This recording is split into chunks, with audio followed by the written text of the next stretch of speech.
We're continuing our series on a man after God's own heart, talking about David and his story and how David's story is our story. And you can't talk about David without talking about Goliath and fighting and defeating giants. As a child, I was always amazed by the story of David and Goliath. It was really one of my favorite stories. I could read it over and over. But let's be honest. What young boy didn't like to think about being the hero in his own stories? Defending the weak, standing up to the bullies, and fighting the enemies of God. As a child, I can remember my brother building forts in the backyard and then protecting and defending that from a line of imaginary enemies. Or running through the woods, chasing some animals that had been attacking the farm. Yet David just encapsulates this adventurous spirit so well. Last week we learned about David's anointing and how, like David, we are also anointed. We are set apart for God's holy purpose, chosen to serve God, based not on our abilities or our appearance, but rather simply on our heart, being a person after God's own heart. And this week, we follow up with one of the most well-known stories in the Old Testament, David versus Goliath. This idea of David versus Goliath has even impacted our culture. The concept of David versus Goliath has become synonymous with the little guy, the average Joe, the underdog, taking on some powerful opponent. In fact, here are a few different headlines that spoke about this very thing in the last few years. From CBS News, March 6, 2022, Ukraine versus Russia, a modern-day David versus Goliath story. Later on, from Fox 8 local TV, May 14, 2024, the headline was, "It was a David and Goliath Supreme Court case. What happened to the winner?" Over and over, we see this analogy being presented. David versus Goliath, the little guy versus the big guy. But why? Why is it such a big deal? Because, let's be honest, a teenager with a heart focused on God stood up to the very enemies of God despite everyone doubting him. Despite everyone being trembling and fearful, he bravely said, "I'll go." He stood firm. And not only did he stand firm, but he ran to action and he triumphed. He was victorious. And he didn't give himself the glory, but it was God who got the glory.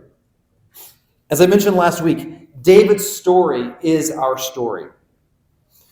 In the story of David and Goliath, Samuel starts by describing the enemy. In 1 Samuel 17, 4 through 11, then Goliath, a Philistine champion from Gath, came out of the Philistine ranks to face the forces of Israel. He was over 9 feet tall. He wore a bronze helmet, and his bronze coat of mail weighed 125 pounds. He also wore bronze leg armor, and he carried a bronze javelin on his shoulder. The shaft of his spear was as heavy and thick as a weaver's beam, tipped with an iron spearhead that weighed 15 pounds. His armor-bearer walked ahead of him carrying a shield. Goliath stood and shouted a taunt across to the Israelites. "Why are all you coming out to fight?" he called. "I am the Philistine champion, but you are only the servants of Saul. Choose one man to come down here and fight me. If he kills me, then we will be your slaves. But if I kill him, you will be our slaves. I defy the armies of Israel today. Send me a man who will fight me." When Saul and the Israelites heard this, they were terrified and deeply shaken. You see, Goliath was a warrior bred for destruction. In fact, his victory was all but guaranteed because of good genetics. Goliath, depending on what Hebrew interpretation that you read, was either around 9 feet 9 inches. Think about a basketball hoop. His head would be about 3 inches under it. or he was about 6 feet 9 inches tall. For human reference, just to kind of give us an idea, Andre the Giant from wrestling in one of my favorite movies, The Princess Bride, was about 7 foot 4 inches tall. But no matter his height, compared to the average height of men in ancient Israel, they were only about 5 foot 5 inches tall. He would have been quite formidable and terrifying. He could also fight with armor weighing 125 pounds. Think about standing against a tank, and you can begin to grasp how the Israelites felt listening to his taunts and his insults.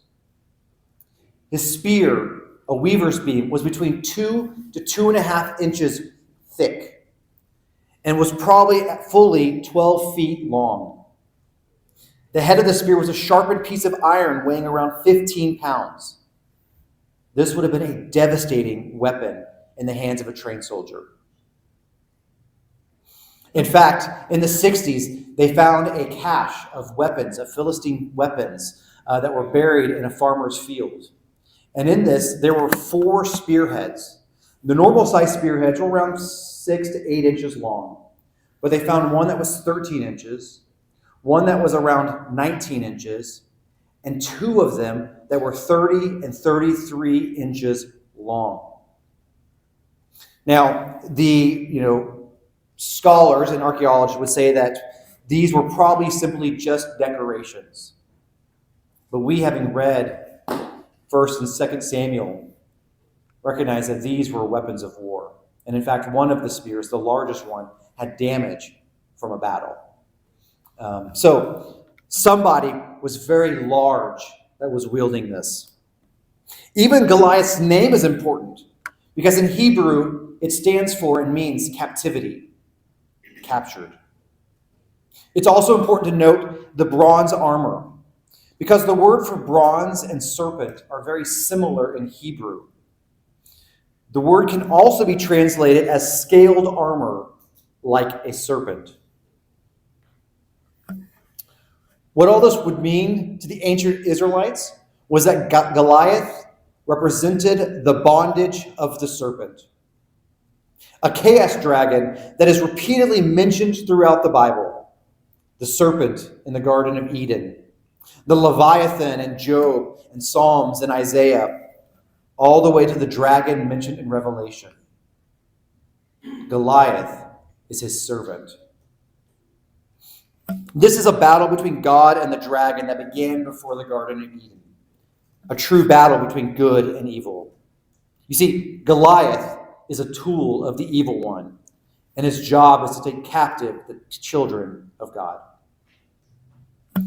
But now enters our hero, David, the youngest son of Jesse. He was still tending the sheep for his family. But his 3 oldest brothers, Eliab, Abinadab, and Shimea, were soldiers in Saul's army. And David was often sent to bring supplies to his brothers, bread and cheese and meat. And at one point, David arrived at the time to witness the taunts of Goliath and the effect that it had on the Israelites. Most scholars believe that David is between 13 to 18 years old at this time. He's a young teenager himself. In 1 Samuel 17, 24 through 30, we see this. As soon as the Israelite army saw him, they began to run away in fright. Have you seen the giant? The men asked. He comes out each day to defy Israel. The king has offered a huge reward to anyone who kills him. He will give that man one of his daughters for a wife, and the man's entire family will be exempted from paying taxes.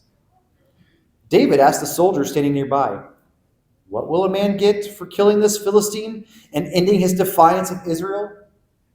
Who is this pagan Philistine anyway, that he is allowed to defy the armies of the living God?" And these men gave David the same reply. They said, "Yes, that is the reward for killing him." But when David's oldest brother Eliab heard David talking to the men, he was angry. "What are you doing around here anyways?" he demanded. "What about those few sheep you're supposed to be taking care of? I know about your pride and deceit. You just want to see the battle." "What have I done now?" David replied. I was only asking a question." He walked over to some others and asked them the same thing and received the same answer. There's a lot to unpack in this little passage. First, David arrives to two armies standing upon different hills, yelling insults to one another. There had not been any real fighting in the last 40 days, like David had been told. He was thinking that his brothers were in constant battle, and they were weary and tired and hungry. But when he gets there, he just sees a Philistine yelling insults and the Israelites hiding. Saul should have been the one to fight the giant. It was his responsibility as king to lead his troops. Earlier on, when Saul first becomes on the stage, we find out that he's a head taller than his fellow men, somewhere around 6'6", much taller than the average man. He also had bronze armor like his opponent. But instead of standing up and fighting for the name of God, he chose to offer rewards and hide in his tent. Let somebody else risk their life instead. You see, David overhears these taunts and also about the rewards being offered. And he goes to multiple people to confirm the story that the king really has offered such a hefty reward. To get to marry the king's daughter, to join the king's family, and also being free from taxes for the whole family. Freedom from taxes would include you get to keep all of your livestock. Your daughters no longer have to become servants for the king, and your sons and brothers no longer have to go fight when the king calls them up for armies. It was a very large incentive, yet no one in these 40 days was willing to step up. And David's older brother hears all of this, and he becomes angry and starts insulting his brother. Now, we do not know the whole reason why he became angry, but we can safely assert that it has to do with the fact that David is not fearful. There's no fear. He's ready to go and fight. Also, Eliab has seen his brother being anointed by Samuel, while he himself was overlooked. No matter what, David stands firm and continues to gather information. In Samuel 17:31 through 40, then David's question was reported to King Saul, and the king sent for him. "Don't worry about this Philistine," David told Saul. "I'll go fight him." "Don't be ridiculous," Saul replied. "There's no way you can fight this Philistine and possibly win. You're only a boy, and he's a man of war since youth." But David persisted. "I have been taking care of my father's sheep and goats," he said. "When a lion or a bear comes to steal a lamb from the flock, I go after it with a cub and rescue the lamb from its mouth. If the animal turns on me, I catch it by the jaw and I club it to death. I have done this to both lions and bears, and I'll do it to this pagan Philistine too, for he has defied the armies of the living God. The Lord, who rescued me from the claws of the lion and the bear, will rescue me from this Philistine." Saul finally consented. "All right, go ahead, and may the Lord be with you." Then Saul gave David his own armor, a bronze helmet and a coat of mail. David put it on, strapped the sword over it, and took a step or two to see what it was like, for he had never worn such things before. "I can't go in these," he protested to Saul. "I'm not used to them." So David took them off again. He picked up 5 smooth stones from a stream and put them into his shepherd's bag. Then, armed with only a shepherd's staff and sling, he started to cross the valley to fight the Philistine. You see, David's questions were finally brought to the attention of King Saul. And when David stands before the king, he boldly declares that he will defeat the giant.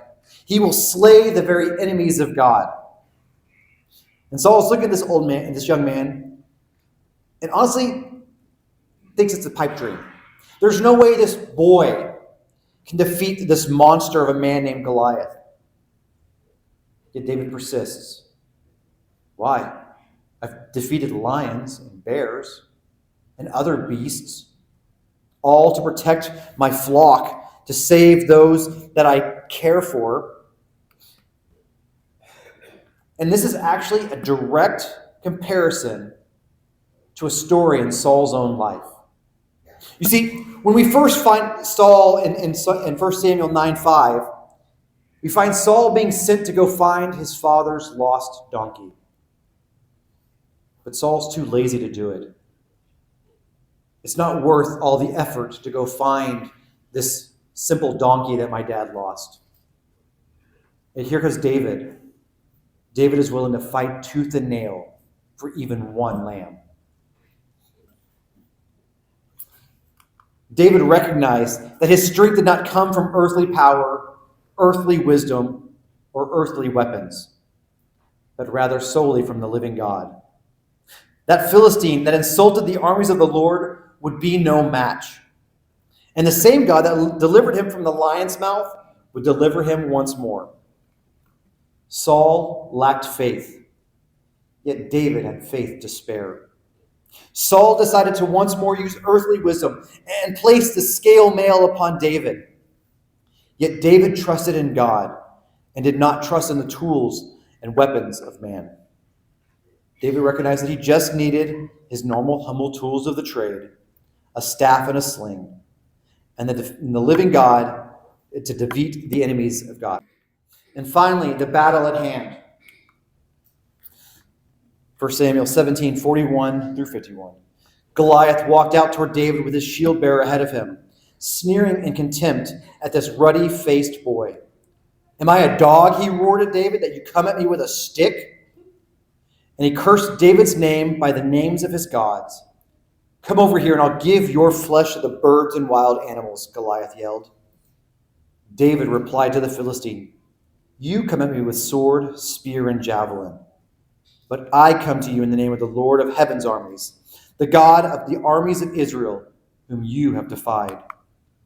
Today the Lord will conquer you, and I will kill you and cut off your head, and I will give the dead bodies of your men to the birds and wild animals, and the whole world will know that there is a God in Israel. And everyone assembled here will know that the Lord rescues his people, but not with sword and spear.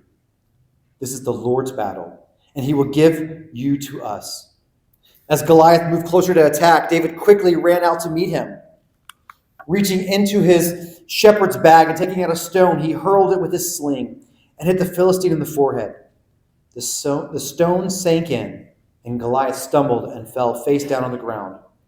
So David triumphed over the Philistine with only a sling and a stone, for he had no sword. Then David ran over and pulled Goliath's sword from its sheath. David used it to kill him and cut off his head. See, David shows no fear because he knows that God is with him. This is not just a battle between two individuals, but rather this is a battle between two differing worldviews. Goliath invoked the names of his gods as a very curse upon David: Baal, Asheroth, Dagon, Ashtarti, and Beelzebub. Whereas David returns the curse by noting that Goliath will only be able to use his own strength to fight. David recognizes that the Philistine gods are powerless before the supreme ruler of the universe, Elohim. David is also fighting for something greater than personal glory. It wasn't for his own accolades. Look at me, look how great I am. Rather, he was fighting for the very name of God. He wanted all nations to see the might of God through this very battle. How else would a 14 or 15-year-old be able to defeat a seasoned veteran? It was an evangelistic mission as much as a battle for victory. He also wanted the people of Israel to recognize that their strength was not from earthly weapons, but rather from God and God alone. Swords, chariots, and armor were nothing before the might of God. Yet the ancient Israelites had once again forgotten this vital truth. So how is this story similar to our story? Well, first of all of us battle with the serpent daily, as David fought the serpent's representative. 1 Peter 5:8-9, be sober-minded, be watchful. Your adversary, the devil, prowls around like a roaring lion, seeking someone to devour. Resist him, firm in your faith, knowing that the same kinds of sufferings are being experienced by your brotherhood throughout the world. We are all called to fight against a worldview that is counter to God's will. And this entails daily recognizing the lies of our enemy, renewing our minds by looking to truth, thus defeating the lies, and a continual resetting of our focus from our own selfish desires to God's perfect will. You see, this is a battle, a spiritual battle, that all of us are conscripted to fight. None of us can sit on the sidelines. But secondly, our story is like David's in that we also face metaphorical giants. Our giants, though, are often not flesh and blood, but that rather they are obstacles or trials that loom before us that seem overwhelming. You see, giants come in all shapes and sizes. Maybe you are facing a financial giant. Maybe it's a health giant. Maybe it's a familial giant. Or it's a work giant. No matter the giant that is placed before you, we have a God that will fight our battles for us. Psalm 27:1, "The Lord is my light and my salvation. So why should I be afraid? The Lord is my fortress, protecting me from danger. So why should I tremble?" You see, with God on our side, what do we have to fear? David faced a literal beast of man with simple rocks and a sling. We too can handle all the trials that come our way just as bravely, because we know the one that stands with us, just as David understood. And this truth offers us a great hope. And I suspect David remembered this scripture in Exodus 14:14. "The Lord himself will fight for you. Just stay calm." It's a truth that can overcome our own doubts and fears. When we're standing before the giant, the Lord himself will fight for you. Just stay calm. You see, David's story is our story. We too are called to battle. Yet like David, we never are called to battle alone.